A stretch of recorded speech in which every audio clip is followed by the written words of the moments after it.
revived, accused of selling drugs on the job.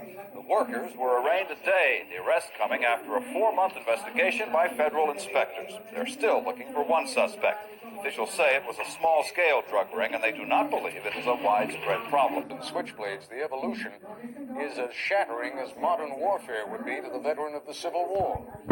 Drugs and the battle over distribution rights is one reason for the change. There is a recklessness in today's gang wars that make even the prohibition battles of the 1920s pale by comparison. There were, in those days at least, and by the direction of crime bosses, some ground rules. Civilian deaths were to be avoided. You tried not to kill law enforcement officers. It is worse, of course, in some places than others. Among the worst of all is Los Angeles. 414, switch to 5. We'll be in the area of Queen 40. Roger, I just want to make sure we have the house secured and we'll make an entry. Right now, this community is in a state of siege, too many guns on the street, and they have to be suppressed. Put your head down, what are you looking at? Put your head down! Gangs have taken over. They run it, and they run it through fear.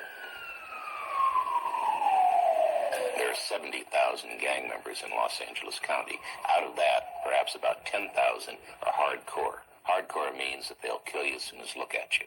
The hardcore gang member, he's a sociopath. He's an individual that you can't do anything with.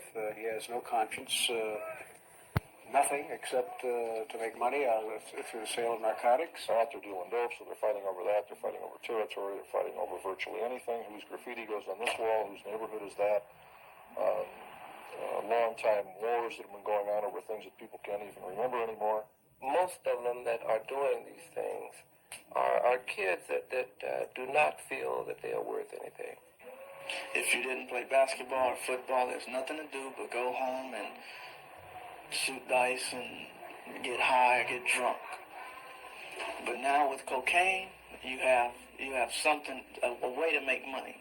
And with cocaine, the ugliest person in the world, with a second-grade education, is the king, as long as he has cocaine. They drop out of school. We don't do anything to bring them back into school.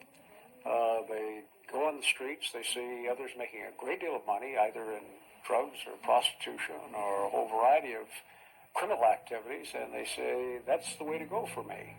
They not only become users, they become sellers, and they become distributors, and they now are involved so heavily. It's just a total marriage. You know, people say crime doesn't pay, but it's worth it in a sense. If you can make, say, $15,000, $16,000 in one day, you just have to be smart about it or use your sense. A kid is not going to go to junior high school every day and flip hamburgers at Mickey D's when he can stand on a corner and make anywhere from $100 to $300 a day selling rock. Where do you live, Foot? 80th, Put your hands down. Where? Hold it. I stopped this kid maybe twice a week, every week for 4 weeks. He was in a known narcotic location. I watched him do a deal up down the street. And by the time I got there, I could find no narcotics, so needless to say, I couldn't arrest him. But every time during the search, I'd find $600 or $700 on his pocket. Every single time. When they kill someone, they display a really remarkable lack of care or concern about that. Just no big deal. They laugh and joke. What the hell? Life's, the old saying, life's cheap. And life is cheap. I'll tell you, it's very cheap. It's damn near free, in some parts of the city. I feel like a prisoner on the streets. I feel like I got to watch my back or beware of somebody trying to take my money or pull a gun on me or something. People are scared to walk the streets. They're scared to sit on their porch. They can't even enjoy being at home by themselves.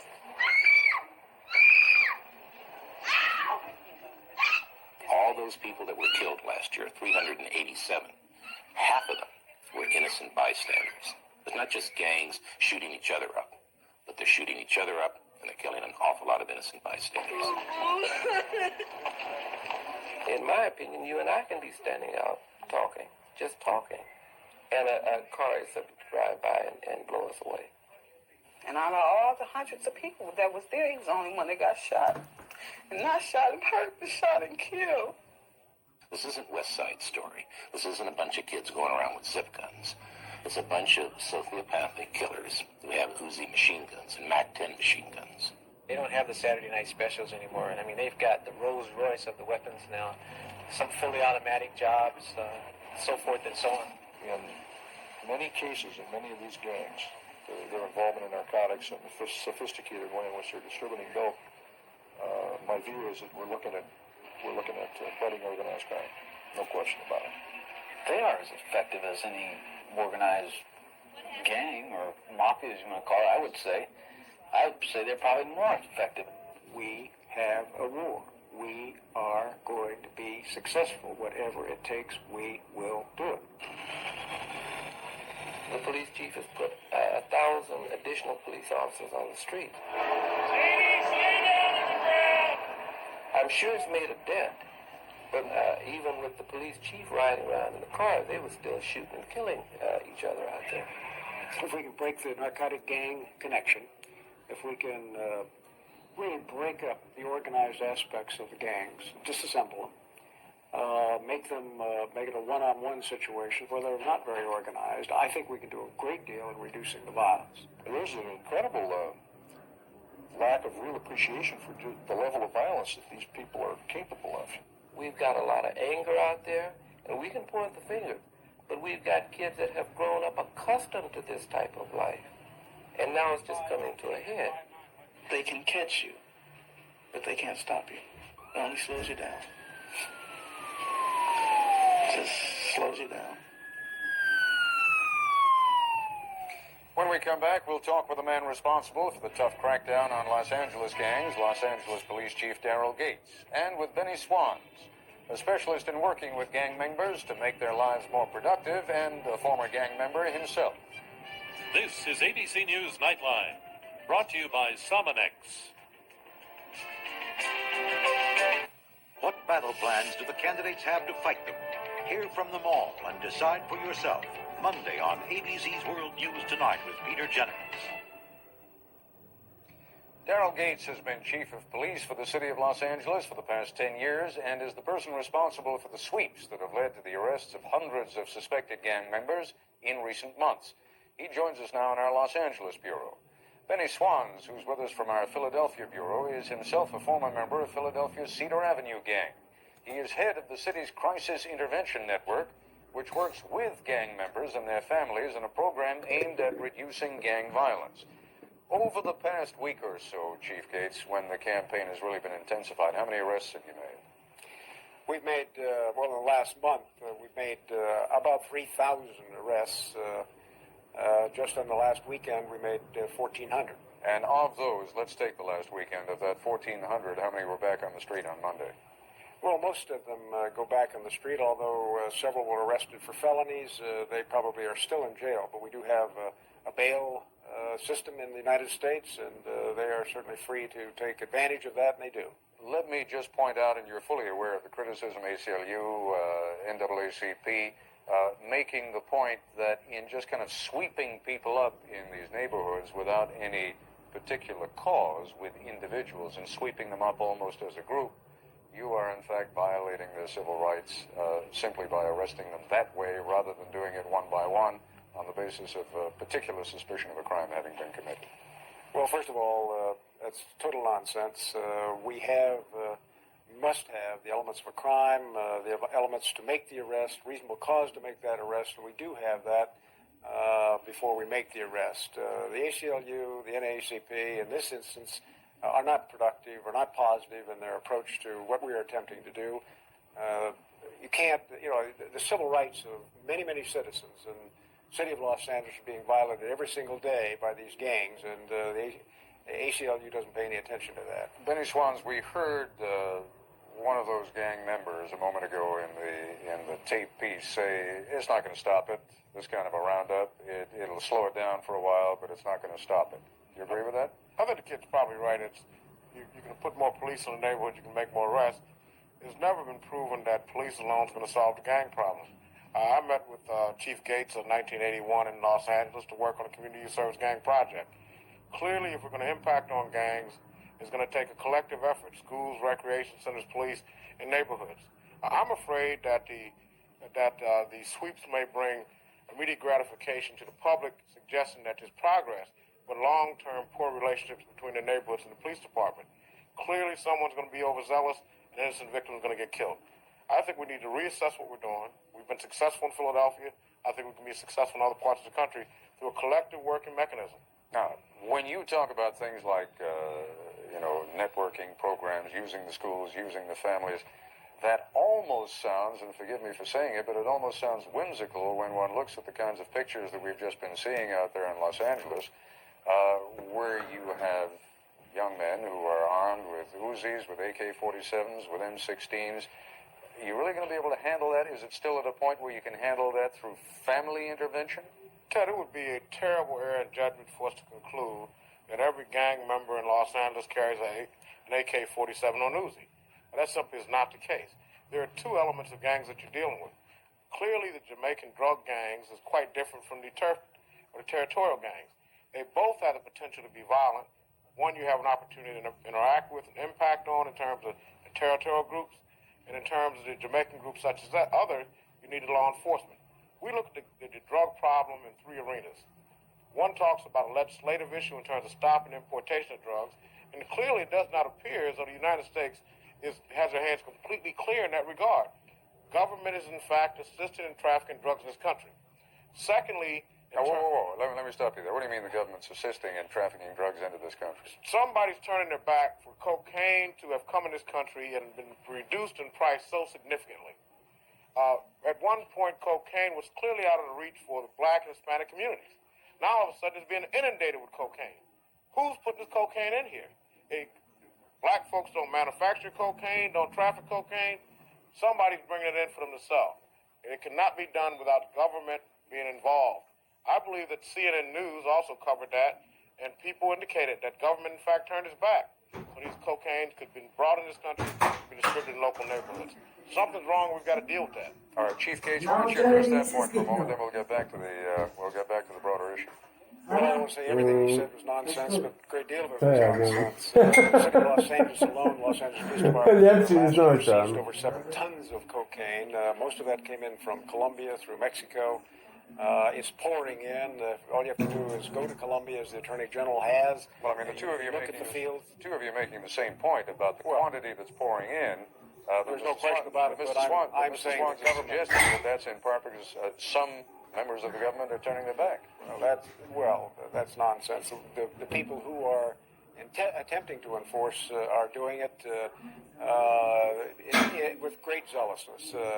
There's no one in the government that is turning their back on it. We're trying very hard. We're not doing enough, I will admit that. We should not be doing enough at all. I'll tell you what, gentlemen, let's take a break because we have another guest I want to bring into this mix. A number of cities have had a particular problem in dealing with local gangs which have been distributing drugs for international traffickers. When we come back, we'll be joined by a former prosecutor who's worked specifically on that problem, Joseph DeGeneva, former U.S. Attorney for Washington, D.C. Attorney for the District of Columbia from 1983 until just last month. While in office, DeGeneva was known for stepping up attacks against illegal drug traffickers. Let's pick up, Mr. DeGeneva, on a couple of points that Mr. Swans made a moment ago. Point number one, the level of cocaine that's been coming into this country over the last year or so. My understanding is that the price of a kilo of cocaine has gone down from about $60,000 to about $10,000. Seems to confirm at least this much of what Mr. Swans is saying, namely a whole lot more getting in. How? There is no question about it, Ted, that larger and larger amounts of cocaine are coming into the country. That is because more and more people are involved in consumption, more and more people are involved in the distribution network, and of course, as a result, the price of cocaine on the street has gone down as well. And of course, with the new form of cocaine, crack, it's even cheaper at about $5 a pop.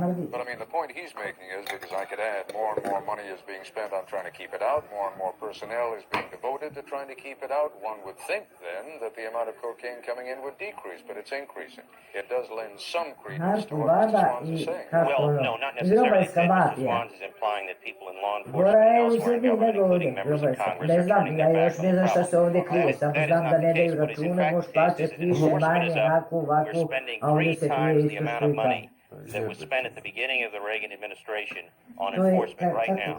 The problem is that the consumption rate is up, and this is just like any other business. Where there is a market, there will be sellers. There are large numbers of buyers in this country from all stratas of life buying these drugs, and we've got a good market in this I country. admire you as a lawyer, but I'm not sure that your economics is that good. Usually when the number of consumers goes up chasing a dwindling product, the price goes up. What you've got here is more consumers and more product to such a degree that the price is coming down. That is correct. That is correct. Go ahead, Mr. Just on 2 points real quick. No one is suggesting that all of law enforcement is involved in supporting drug trafficking in this country. That would be a terrible error in judgment. And clearly I'm a supporter of law enforcement and work with law enforcement here in the city of Philadelphia. But someone's turning their back.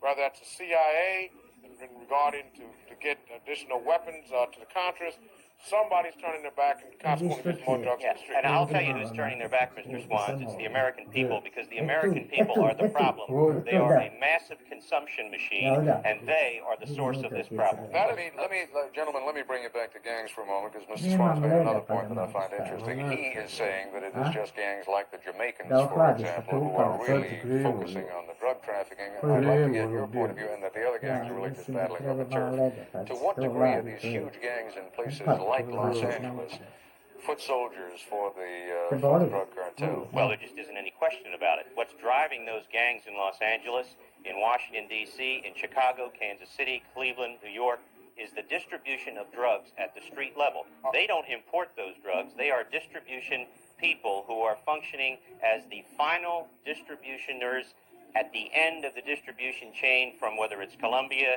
Italy, Pakistan, Hong Kong, for the ultimate distribution of those drugs. Chief Gates, well, hold on just 1 second. Let me get Chief Gates in on this, and then I'll come back to you, Mr. Swans. What's your view on that? Everyone knows about Los Angeles except me, I think.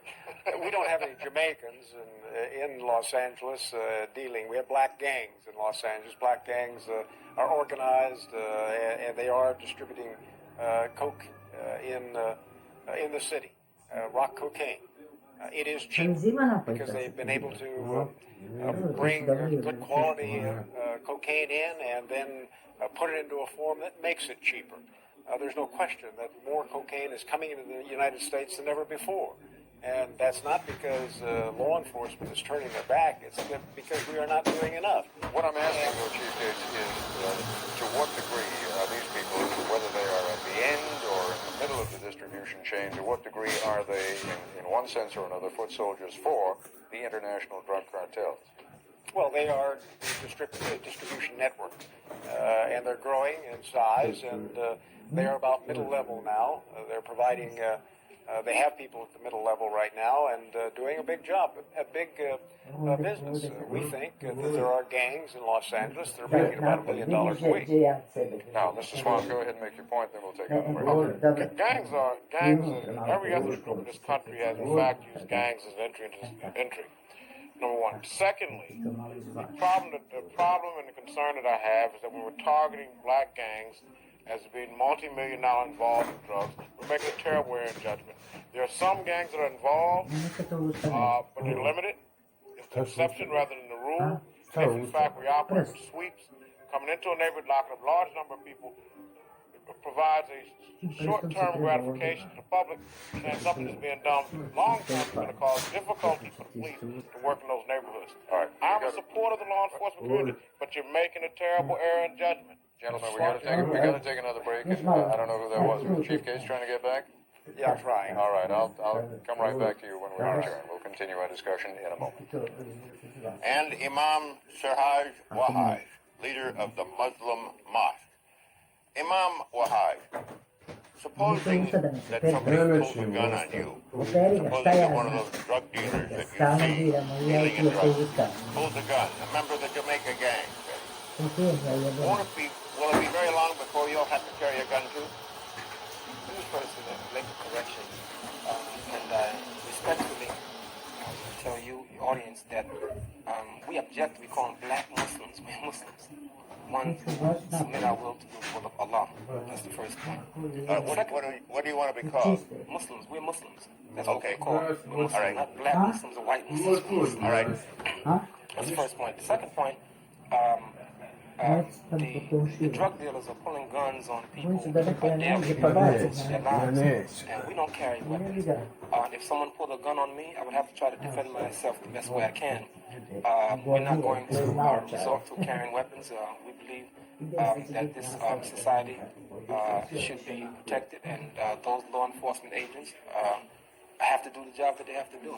And the same question you're posing to me is the question that you have to pose to all of the citizens of this country. And again, what we're doing is a deterrent. And I believe that if the people of this city and the people of this country, Washington, D.C., and New York City, and Detroit, and all over the country, if the Christians and the Jews and the Muslims and other people would stand up and take back their community from these people, these drug dealers, they would have to go. And I want to say this very, very carefully, that ultimately we know that what we're doing is not the answer. The answer is to absolutely to destroy the demand. For me as a Muslim and the rest of the Muslims, it's prohibited for us to take drugs and to sell them. So there's no problem with drugs for us. And so we know ultimately the answer is, as Nancy Reagan to have the power to say no. As we have the power to say no. No. Nancy Reagan that's all PR, public relations. Just say no. She walks around talking about that, but where's the federal dollars for drug rehabilitation programs? And most important, where are the federal, city, and state funds for drug education? I go on the trains, I ride the buses in New York, I don't see the posters. I don't see people out on the street corners doing the education to young people today about why they shouldn't be on drugs. There's no funding for it. I don't differ with you, and I think that... And that's the issue we have to work together on. I think that you're correct that we need funding, but I'm not going to stand and wait for the federal government to come into my community and give me funds. I'm saying that I have a responsibility in my community, and we have responsibility in our community to educate our children and educate our community. And I'm with you on that point. And I am saying this also. I agree with you that the government is not doing enough. The people in America spend about $130 billion a year on illegal drugs. And obviously something is wrong with our appetite for us to spend that kind of money on illegal drugs. So there's a lot of problems we have, and I think the ultimate solution is to have the education available to teach the people to inspire them to do the good and stay away from the wrong. Mr. Siegel, let me ask Mr. Siegel a question. You described as the alternative to these Muslim patrols, which you don't like. You've talked about education, and you've talked about changing the system, which would take an awful long time, that's for sure. What are you going to do about the drug problem in cities today? There was a story in the Washington Post the other day that the headline was, "Drug violence redefines city life." It's ruining our cities. What are you going to do today? Well, we're going to try to articulate what the real problem is. We're going to try to articulate how the drugs come here, who's benefiting from the drugs, and try to awaken citizens. I walk the streets. I live and work in Manhattan. I'm on the trains. I'm out on the streets. I understand what's happening. And what you have to do, Fred, is you have to make sure before, when you said, well, I'm not a drug dealer, you got to make sure that when people are out there, they're disciplined and trained so that they don't think that you happen to look like someone that you're not supposed to be, because that could lead to all kinds of violence, and you have to draw that line very carefully. The history of this country, unfortunately, shows people taking the law into their own hands. There were people. Is that a bigger problem? Is that a bigger problem than the drug problem we have right now? That's all you're talking about is mistaken identity. Fred, I'm really surprised at you. It's all interconnected. You can't just throw out constitutional rights. I didn't say anything about throwing out constitutional rights. When you're talking about before, Fred, you opened the show by saying, and well, maybe a few people will be roughed up. Hell no to that. One of them was a guy with a shotgun. What do you want to do? Let him run rampant in the neighborhood? All right, wait a minute. Let him answer that about the guy with the shotgun. What do you do with a guy like that when the Muslims confront him? You call the cops. They're the people who are the law enforcement people in this country. We can't allow other people. I think Tom's question before was a very good one. I think the leader of the Muslims in Brooklyn gave a good response. He said they don't use weapons. However, I'm afraid that what happened in D.C. is the inevitable result of that kind of patrol and vigilantism. If they are disciplined in Brooklyn, and I haven't heard so far in Brooklyn any kind of incidents what I heard in Washington. If they're disciplined and they become that deterrent role model, no problem with me. But when it gets to the point that what happened in D.C., and when you start having things, it's all connected to gets taking out his gun and blowing people away on the subway, and Charles Bronson movies, sending out a message to America, if you don't like what's going on, blow them away, we're in pretty deep trouble. And Fred, if that happens, I'm coming back to you and saying, you said it's okay to rough up a few people. Fred, might I say something here? Mr. Siegel, I'm very, must say that I'm very surprised with your response. I think that, your fears perhaps are unwarranted to some degree. On the one hand, you are afraid of this, you keep, throwing out there vigilantism. We don't represent that. And I don't think that the people in Washington, D.C. represent that. We had an incident. Beating up a cameraman? Okay. What do you call beating up a cameraman? I'm saying you had an incident again, and I'm saying I think the emphasis should be in communication. Let us communicate with the patrol in Washington, D.C., and let us look at it. Let's look at what we've done. We've done this in Brooklyn over 60 days. There's been no incidences of violence at all. So therefore, what I'm saying is that we have created a model. It works. No violence. It works. Let's try to create the same model all over Washington, D.C. and other places. And rather than trying to instill fear into the people and try to make a connection with us, and I think that what you should do, you should have had on this program those people from Washington, D.C. who represented those patrols. I assume they were invited. I assume that they were invited. Is that, I think that was so, and I don't think they... And I think that somehow you might be given the impression, either unwittingly, that we are part of the same group, and then... No, I wouldn't do that. I know New York too well. You can't make that connection. I acknowledged on the show that I haven't heard... It has nothing to do with New York City or Washington, D.C. It has everything to do with people being fed up. And what you have to deal with, Mr. Yeah, but you got to be careful about the language. You have to be very careful, Mr. Siegel, but you also have to understand this, is that everybody is declaring war on drugs, and the only ones that are dying are the innocent people of the street. And people are tired, people are frustrated. And while they are frustrated and tired, I am suggesting this. Let us train ourselves in the correct manner, within the law, to fight back in the way that we have to fight back within the boundaries that are set down for us, so that we can protect ourselves and protect our property and protect our families. Gentlemen, I'm sorry our time is up. I'd like to thank our guests, Norman Siegel, the Executive Director of the New York American Civil Liberties Union, and Imam Siraj Wahaj, the leader of the Muslim Mosque in New York. And when we come back, I'll straighten out the flaws in Tom's thinking. And they express their frustration. The police say they close down the crack houses, the drug houses, only to have them open the next day. What we are saying is that we work together with the police. If the police can do their job of closing it down, and since apparently they don't have either the ability or the desire, I don't know, I'll leave that up to your imagination, to do it, we said let's work together. You close them down, let the people, the committed people in the community, stand up, get together.